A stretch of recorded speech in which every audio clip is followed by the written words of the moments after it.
할렐루야. 크게 영광의 박수를 돌리겠습니다. 감사를 드립니다. 신앙 고백합니다. 예수님은 나의 주인이신 그리스도이십니다.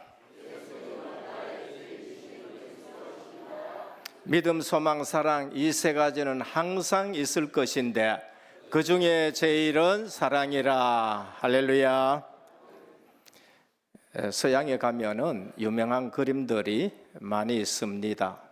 그 중에 베드로 성당에 가보면은 천장에는 천지 창조라는 어마어마한 그림이 있고, 앞에 벽에 보면은 또 최후의 심판이라는 그림이 있습니다. 미켈란젤로 당시에 최고의 화가가 그랬어요.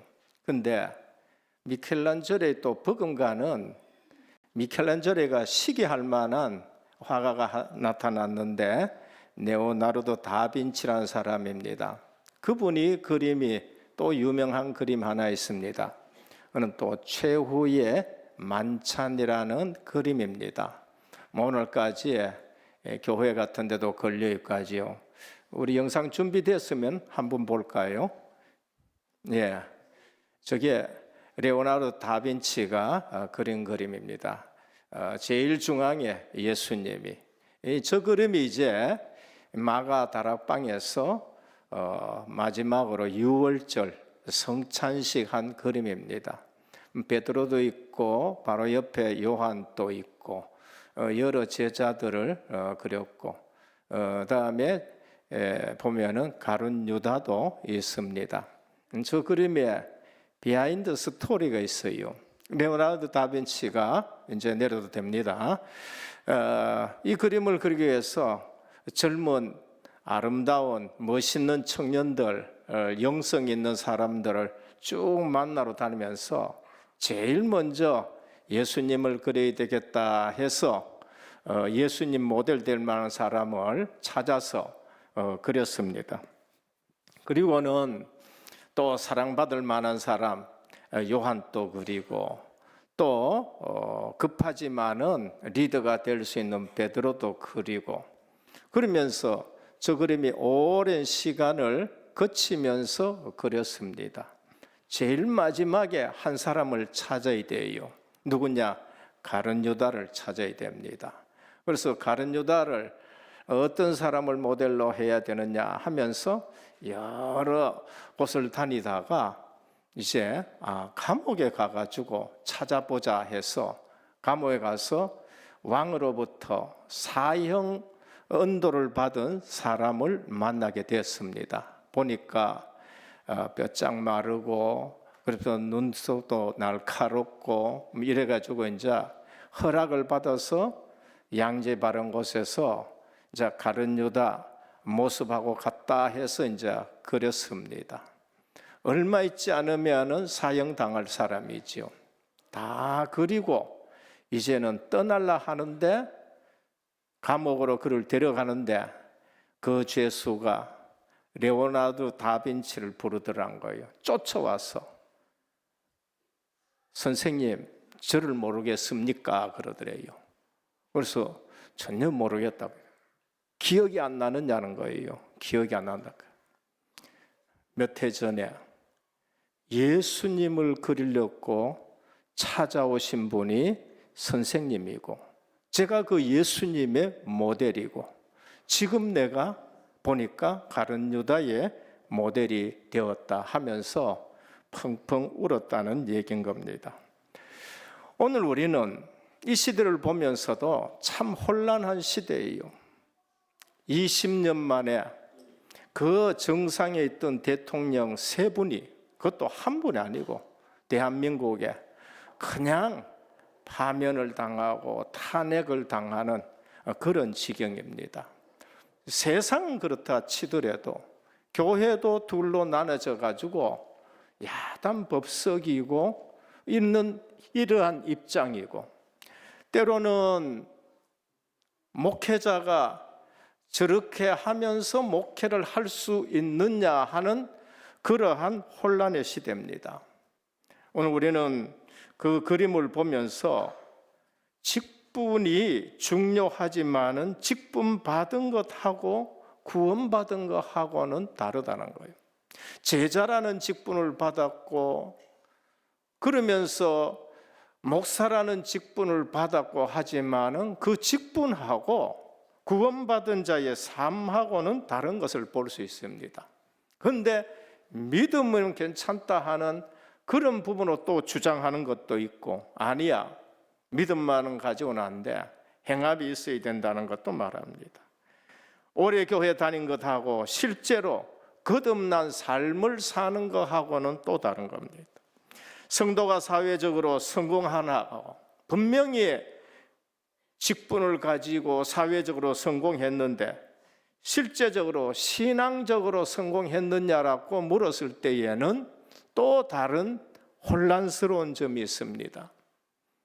얼마 전에도 아버지가 목사님이고 너무나도 훌륭한 신학교를 나왔고 교육자로 성공했고 국회 부의장까지 지낸 분의 아들, 유망하고 똑똑하고 아버지의 그늘 보다가는 내 스스로 신앙을 살아가면서 국회의원으로서 촉망받던 한 분이 교회 다니면서 간증도 했지만 너무나도 가슴 아픈 선택을 한 것을 봤었을 때에 오늘 우리는 신앙생활하면서 혼란이 옵니다. 이럴 때일수록 우리는 분별력이 있는 복음의 사람이 되기를 축원합니다.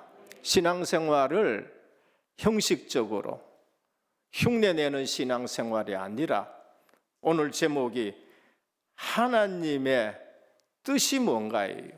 하나님의 뜻을 이루는 성도와 교회가 되어야 됩니다.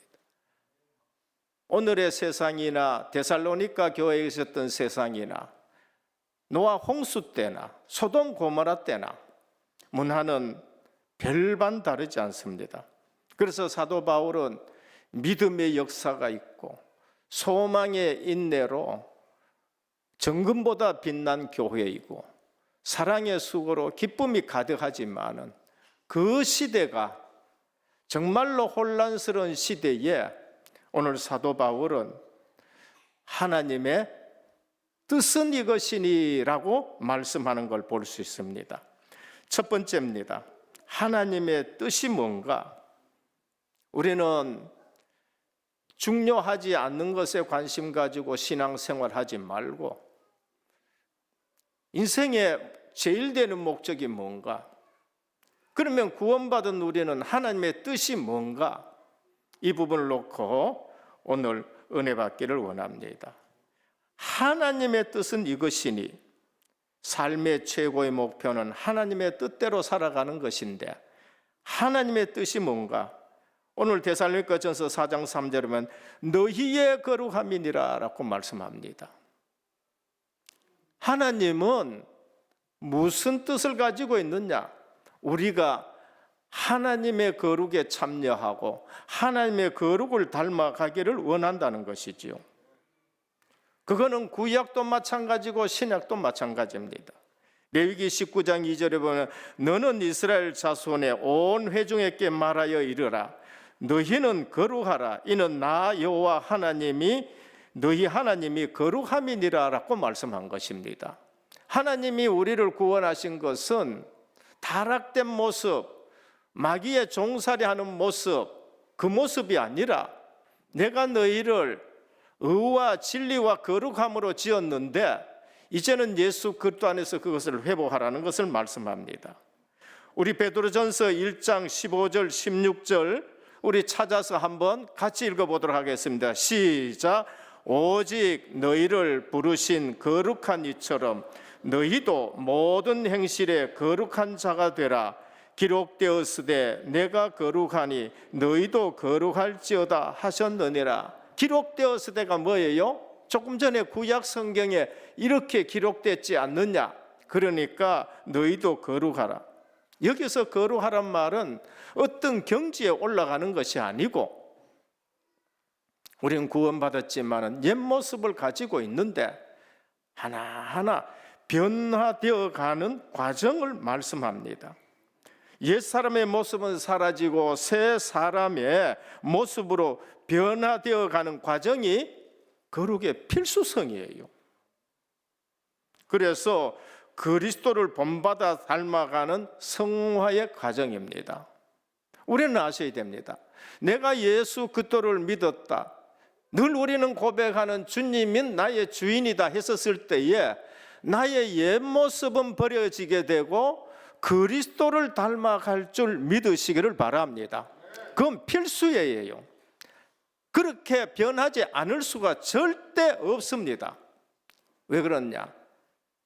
하나님은 능히 우리를 그렇게 만들어 가시고 하나님의 열심을 이길 사람이 없기 때문에 그런 거예요.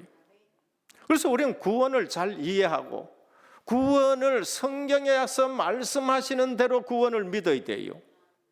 사람이 말하는 구원이 아니라 하나님이 우리를 구원하실 때 어떻게 하세요? 먼저 선택이 되었어요. 창세전의 그리스도 안에서. 오늘 그 선택 속에서 이 자리에 온 줄 확실하게 믿으시길 바랍니다. 선택이 되면 하나님이 부르셔요. 소명이라 그럽니다. 저는 이 부분을 중간중간 자꾸 말씀드립니다. 왜?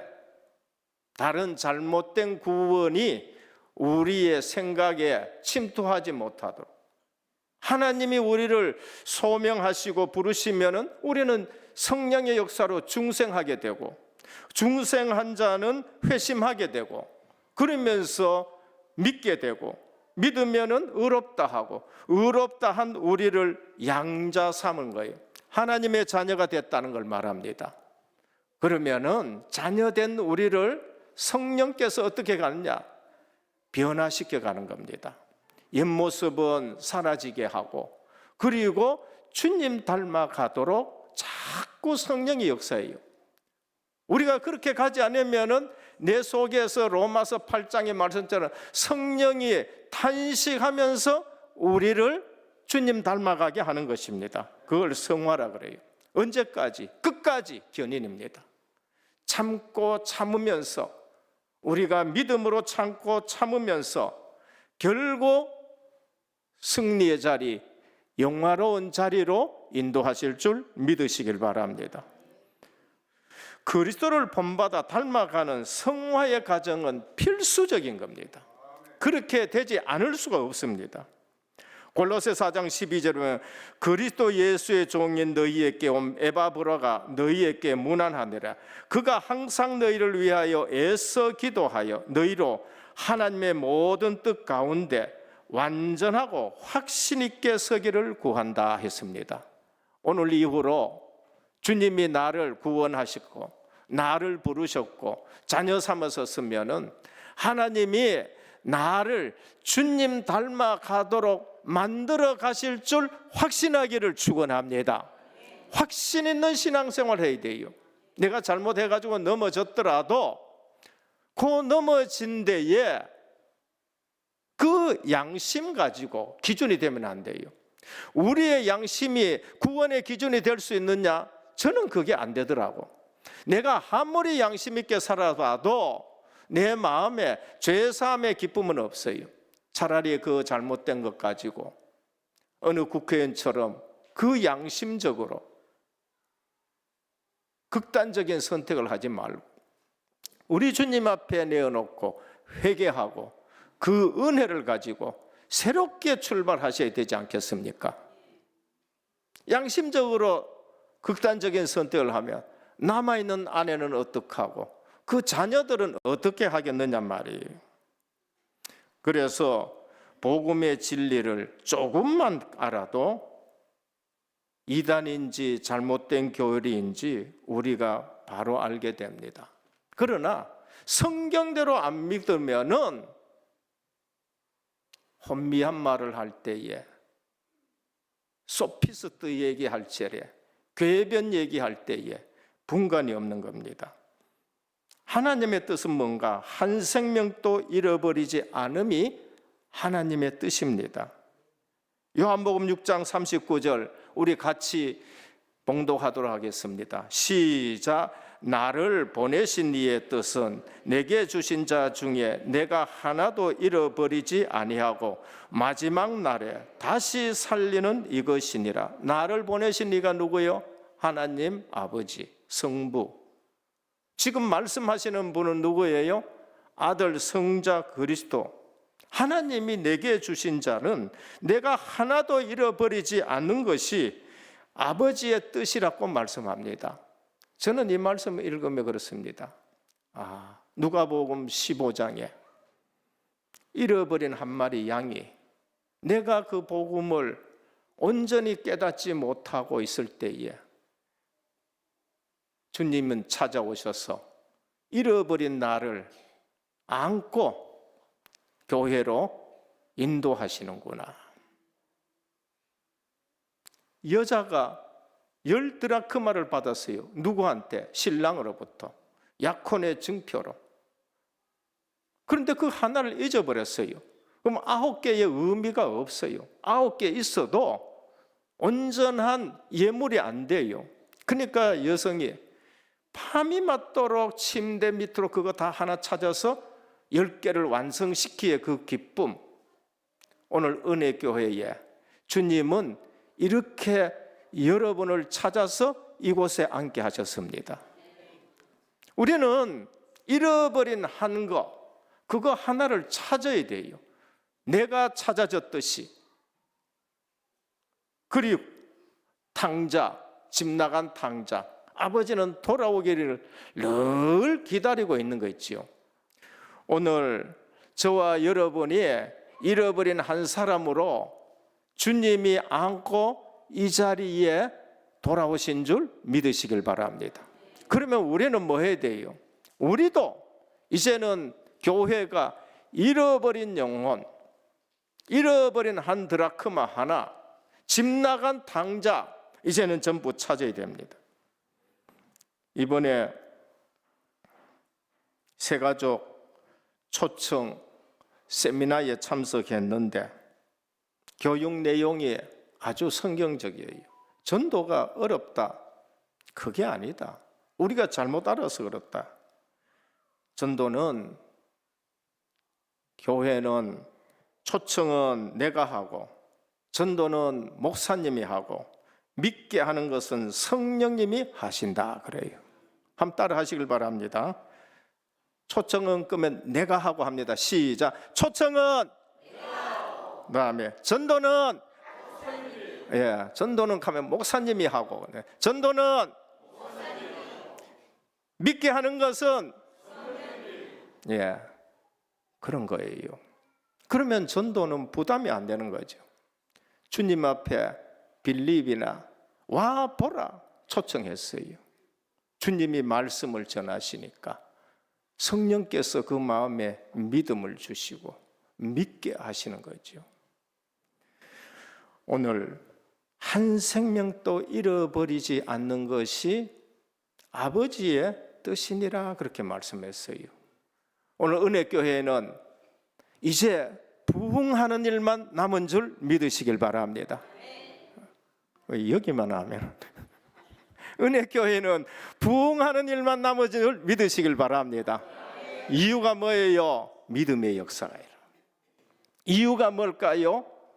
소망의 인내로 은혜교회가 정금보다 빛이 나기 시작하는 거예요. 사랑의 수고로 기쁨의 열매가 가득가득한 교회이기 때문에 그렇습니다. 저는 이제는 자주 자주 고백합니다. 은혜교회는 부흥할 일만 남았다.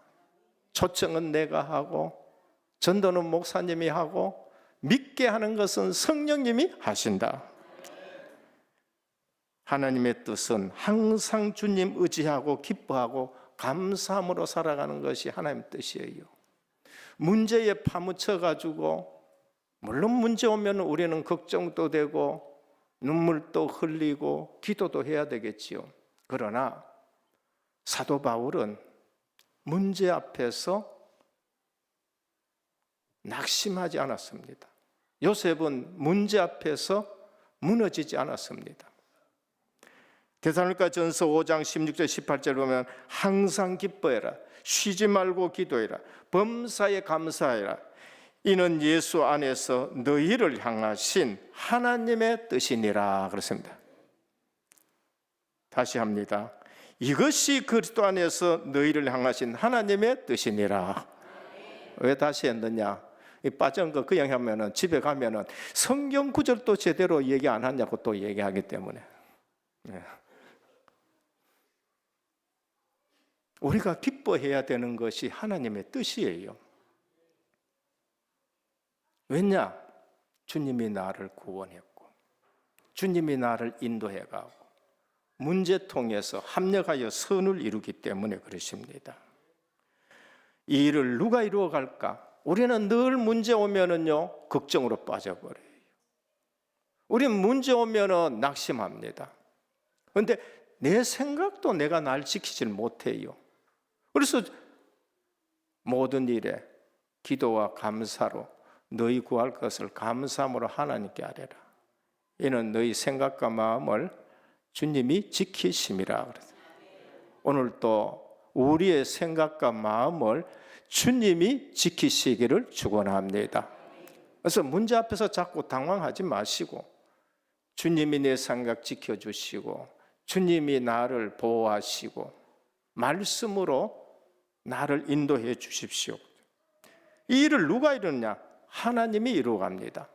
내 생각도 내가 이게 책임을 질 수가 없다니까요. 어떨 적에는 염려가 밀려오면은 내가 지킬 수가 없어요. 그때 말씀을 붙들고 주님 의지할 때에 주님이 평강을 주시고 지나가 보면은 그거 뭐 언제 그 문제가 문제였느냐 싶을 정도가 되는 거죠. 성령의 역사에 민감하셔야 돼요. 그러면 어떻게? 나는 성령의 역사에 민감해야 되는 겁니다. 데살로니가전서 19장 24절에 보면은 너희를 부르시는 이는 미쁘시니 그가 또한 이루시리라 그렇게 말씀하셔요. 하나님의 열심입니다. 왕하 19장 31절 하나님의 열심히 이를 이루겠다 하는 겁니다. 한번 찾아서 우리 같이 봉독하도록 하겠습니다. 왕하 19장 3절 시작. 남은 자는 예루살렘에서부터 나올 것이요 피하는 자는 시온산에서부터 나오리니 여호와의 열심히 이 일을 이루리라 하셨나이다. 그래요. 하나님의 열심히 이루어가는 거예요. 남은 자 얼마나 힘들겠어요. 흩어진 자 얼마나 어렵겠어요. 근데 하나님이 그들을 붙드시고 예루살렘의 회복에 그러면서 바벨론에서 회복하시겠다고 말씀합니다. 둘째입니다. 그러면 우리는 성령의 사람이 되셔야 돼요.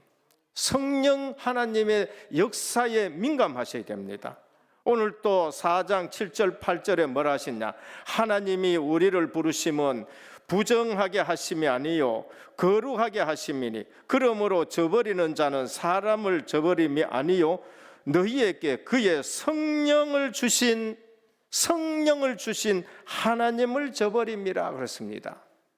오늘 우리 신앙생활에 성령 하나님에 민감하셔야 돼요. 우리는 성령의 사람이 되어야 돼요.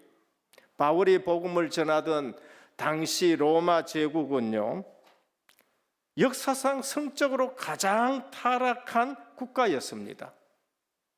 그리고 얼마나 육신적이냐?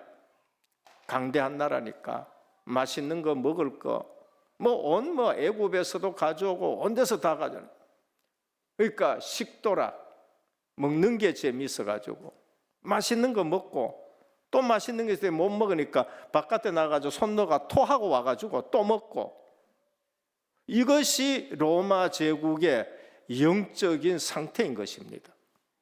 로마가 지배하던 모든 지역에는 매춘, 혼음, 동성애 그래서 고린도 전서를 읽어봐도 그렇고 오늘 훌륭한 소문난 데살로니가 교회도 마찬가지고 모든 성경 곳곳에 이 부분이 나오는 것입니다.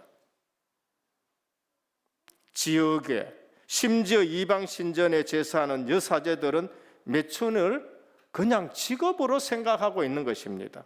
당시 이방인의 삶과 그들의 삶을 딱 구분하라면은 우상 섬김과 음행이에요. 정통적인 유대인과 정통적인 기독교인은 이 부분이 딱 선이 그어져 있습니다. 그러나 당시 헬라나 로마는 이 부분이 그냥 문화처럼 되어 있습니다. 그리스도인이 알아야 할 것은 우상과 음란이 동일하다는 걸 아셔야 돼요. 구약 성경에 보면 우상 숭배를 하나님은 뭐로 표현하느냐? 음행으로 표현해요. 나를 버리고 음행했다고 말합니다. 그래서 시편 106편 38절 39절 무죄한 피 곧 저희의 자녀의 피를 흘려 가나안 우상에게 제사함으로, 자녀를 우상에게 제사하는 사람들이 이방 신들이었습니다. 그 땅이 피에 더러워졌다. 저희는 그 행위로 더러워지며 그 행동이 음탕하도다. 음행으로 표현한 겁니다. 신약에는 음행을 우상 숭배와 같이 여기는 것입니다. 성경은 음란이 성도들로 하여금 하나님을 알지 못하게 한다고 말씀합니다. 호세아 5장 4절 저희의 행위가 저희라 자기 하나님에게 돌아가지 못하게 하나니, 음행과 음란은 하나님에게 돌아가지 못하게 한다. 근데 믿으면 끝난다는 거예요. 오직 복음 전도를 하기 때문에 괜찮다는 거예요. 이는 음란한 마음이 그 속에 있어 여호와를 알지 못하는 까닭이라. 어쩌면 하나님을 모르는 거예요. 성도의 거룩한 생활에 가장 방해되는 걸림돌이 음란이라고 말씀합니다. 데살로니가전서 4장 8절에 그의 성령을 주신 하나님을 거부함이라. 히브리서 10장 26절에 29절에 끝에 보면 이렇게 말합니다. 은혜의 성령을 욕되게 하는 자가 당연히 받을 형벌은 얼마나 더 무겁겠냐 너희는 생각하라. 은혜의 성령, 오늘 우리는 성령의 역사에 민감하시기를 바랍니다. 성령이 교회들에게 하시는 말씀을 들으란 거예요. 계시록 7교회, 계시록의 7교회에 이 부분을 계속 말씀하죠. 성령이 교회들에게 하시는 말씀을 들어라. 오늘날 교회가 성령이 하시는 말씀을 전해야 되는 거예요. 사람들의 귀가 즐겁고 사람들의 귀를 만족하고 사람들의 좋아하는 메시지보다가 성령이 교회들에게 하는 말씀이 증거되어야 되는 겁니다. 로마 시대와 못지않게 이런 문화에 노출되어 있는 것이 성도들입니다.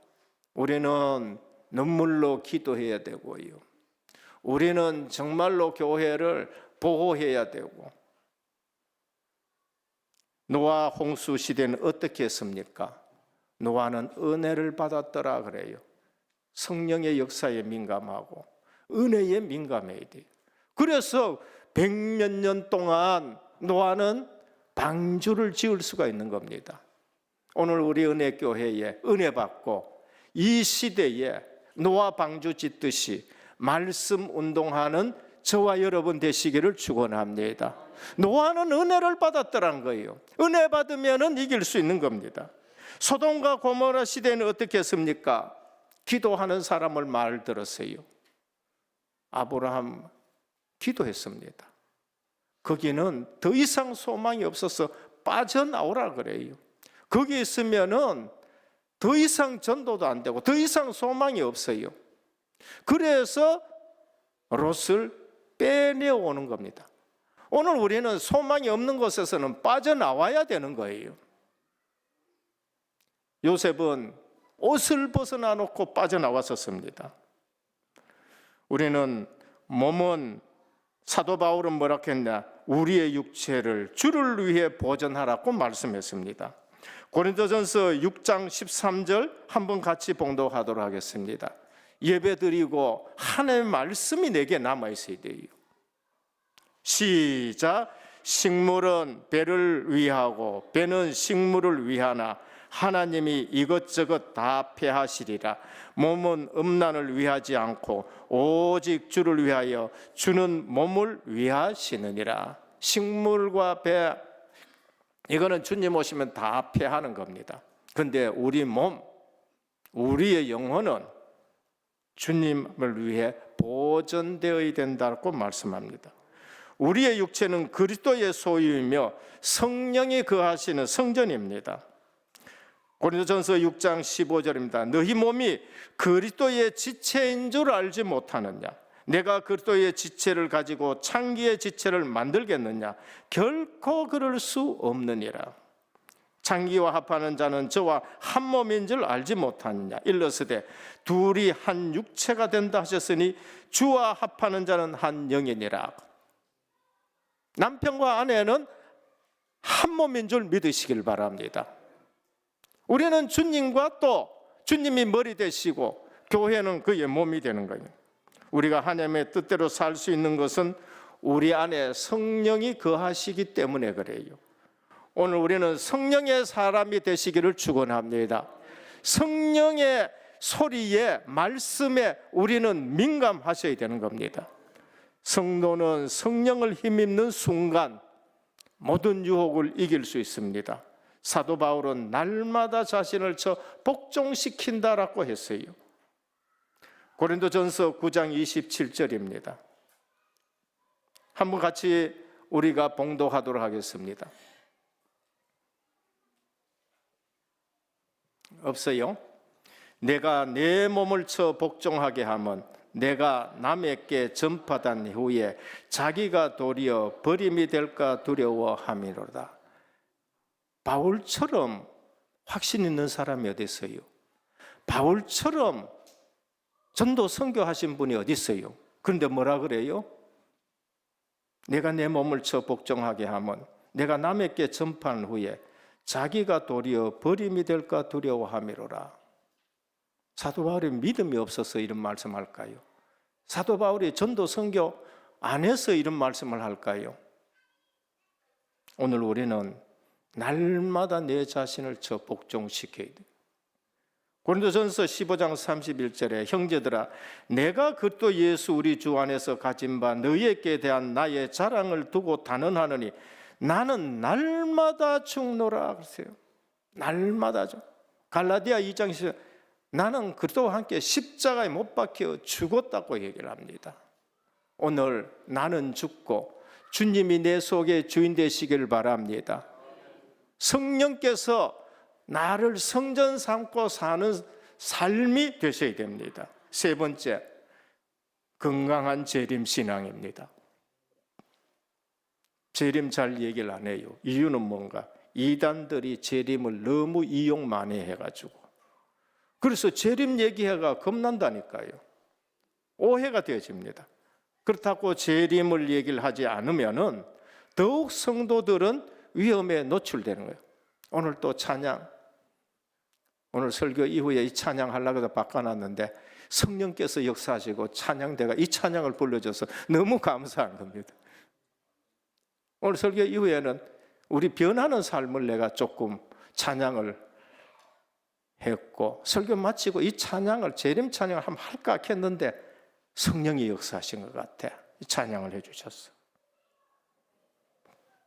그리스도인의 주된 핵심 네 가지 신앙 꼭 기억하셔야 됩니다. 창조주 하나님 예수 그리스도. 저와 여러분들 하나님이 만드신 줄 믿으셔야 돼요. 오늘 오전 9시 반에도 하나님이 사람을 어떻게 만드셨나? 하나님의 형상대로 만들었다. 얼마나 좋아요. 내가 하나님 형상을 가지고 있다. 형제의 모습 속에 하나님 형상 보니 찬양이 있더라고요. 시간 있으면 좀 불러봤으면 좋겠지만 섭리주 하나님 예수 그리스도. 하나님은 창조해 놓은 것을 그냥 내버려 두지 아니하고 보존하시고 그러면서 발전시켜 나가고 협력하셔가지고 하나님의 일을 만들어 가십니다. 구속주 하나님 예수 그리스도, 타락한 우리, 죄성 가진 우리 그냥 버리지 아니하시고 그리스도를 보내서 그 피로 우리 죄를 사하시고 우리를 구원하셨다. 재림주 하나님 예수 그리스도 반드시 다시 오신다는 거예요. 그러면은 건강한 재림 신앙이란 뭔가? 성도의 죽음은 끝이 아니다. 건강한 신앙생활은, 재림 신앙은 성도의 죽음은 끝이 아니다. 성도의 죽음은 그리스도 안에서 새로운 의미를 가지고 예수 그리스도의 부활은 성도의 부활의 근거가 되는데 그리스도가 처음 익은 열매요. 우리는 그 안에서 또 열매가 같이 익어지는 것입니다. 그리고 부활신앙과 재림신앙은 다르지 않습니다. 오늘 주님 재림하실 때에 우리는 그때 그리스도처럼 다시 부활하는 몸으로 바뀌는데 재림신앙은 부활신앙과 같은 거예요. 그때 우리는 영육이 같이 변화되는 몸입니다. 성도의 부활이 재림시에 이루어지는데 궁극적 승리의 날입니다. 데살로니가전서 4장 14절 같이 한번 봉독하도록 하겠습니다. 데살로니가 시작. 우리가 예수께서 죽으셨다가 다시 살아나심을 믿을진대 이와 같이 예수 안에 있는 자들도 하나님이 그와 함께 데리고 오시리라. 예수 안에서 자는 자들도 하나님이 그와 함께 오시리라. 불신자의 죽음 끝 아닙니다. 그들에게는 심판이 있습니다. 주께서 신원해 주시는 날입니다. 신원이 뭔가? 하나님이 우리의 기도에 들으시고 옳고 그름을 판단하는데 억울한 거 다 갚아주는 것이 신원하는 날이에요. 왜 지금 이게 우리가 기도했느라 안 되느냐? 신원하시는 날이 있는 줄 믿으셔야 되는 겁니다. 하나님이 전부 다 그거 다 보고 계시고, 그래서 데살로니가 전서 4장 6절에 오늘 또 말씀합니다. 이 일에 분수를 넘어서 형제를 해하지 말라. 이는 우리가 너희에게 미리 말하고 증언한 것과 같이 이 모든 일에 주께서 신원하여 주심이라. 다 갚아주실 줄 믿으시길 바랍니다. 그래서 언제 일어나느냐, 어떻게 일어나느냐 상관없어요. 현실에 충실하면 됩니다. 깨어있는 신앙, 파수꾼. 모세는 너희 날 계수하는 지혜가 있으라라고 말씀합니다. 결론입니다. 하나님의 뜻은 내가 주님 닮아가는 것입니다. 한 생명도 잃어버리지 않고 나를 찾듯이 우리 가족도 찾으실 줄 믿으시길 바랍니다. 그리고 항상 기뻐하는 체질로 바꿔야 돼요.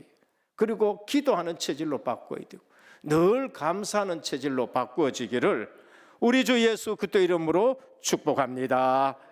기도드립니다. 주님 감사합니다. 오늘 혼란한 시대입니다. 그러나 복음을 가지고 분별력 있는 신앙생활 하기를 원합니다. 말씀 이외의 말에 속지 않게 하여 주옵시고 오늘 또 하나님의 뜻은 이것이니 너희의 거룩함이라 하셨습니다. 우리의 믿음이 삶에 나타나게 하여 주옵시고 은혜교회가 믿음의 역사와 사랑의 수고와 소망의 인내로 부흥할 날만 남은 교회가 되게 하옵소서. 예수 그리스도 이름으로 기도드립니다. 아멘.